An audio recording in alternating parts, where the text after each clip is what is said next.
ซึ่งทานรองเจ้าแขวงสวรรณเขตได้ลงติดตามการก่อสร้างสนามกอล์ฟของบริษัทสวรรค์ลีเจนด์รีสอร์ทจำกัดผู้เดียวที่บ้านหนองเดินนครไก่สอนพรหมวิหาร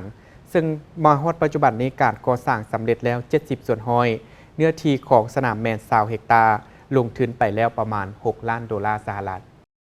ท่านแสนศักดิ์สุริศักดิ์รองเจ้าแขวงสวรรณเขตพร้อมด้วยคณะได้ลงสุกยูติดตามรับฟังข้อสะดวกข้อยุ่งยากในการก่อสร้างสนามกอล์ฟของบริษัทสวรรค์ลีเจนด์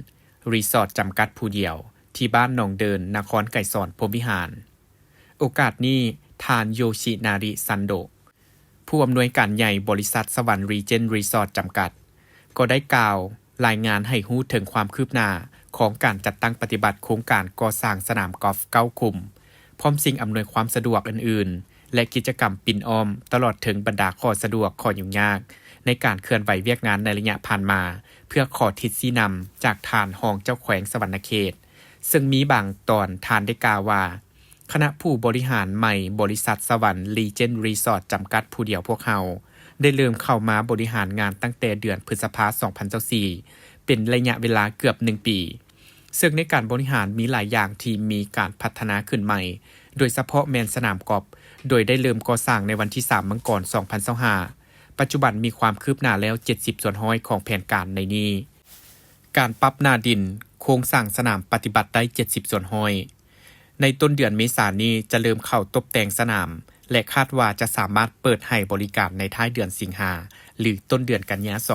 2025 ขนาดพื้นที่สนามกอล์ฟและอาคารอำนวยความสะดวกแมนทั้งหมด27 เฮกตาร์ในนั้นเนื้อที่ของสนามแมน20 เฮกตาร์ประกอบมี9 คุม 3 ผาปัจจุบันได้จ่ายเงินลงทุนไปแล้วประมาณ$6 ล้านพร้อมนี้จะได้จ้างนักออกแบบสนามที่มีชื่อเสียงและประสบการณ์จากต่างประเทศมาออกแบบให้เพื่อให้สนามกอล์ฟได้มาตรฐานตามสากลนอกจากสนามกอล์ฟแล้วยังได้พัฒนาธุรกิจโรงแรมและสิ่งอำนวยความสะดวกเพิ่มเติมเช่นว่าพัฒนาโรงแรมเพื่อให้ยกระดับให้ได้5 ดาวได้ก่อสร้างสนามเด็กน้อยปัจจุบันแมนสำเร็จแล้วและคาดว่าจะเปิดให้บริการในไวๆนี้จากนี้ก็กำลังก่อสร้าง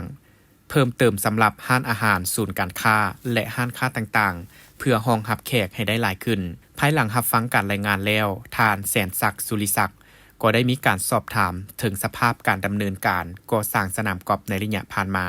พร้อมทั้งเปิดโอกาสให้แผนกการเกี่ยวข้องของแขวงและบริษัทปรึกษาหารือร่วมกันในคอร์ดปัญหาที่ยุ่งยากและเป็นอุปสรรคเพื่อหาทางแก้ไขร่วมกัน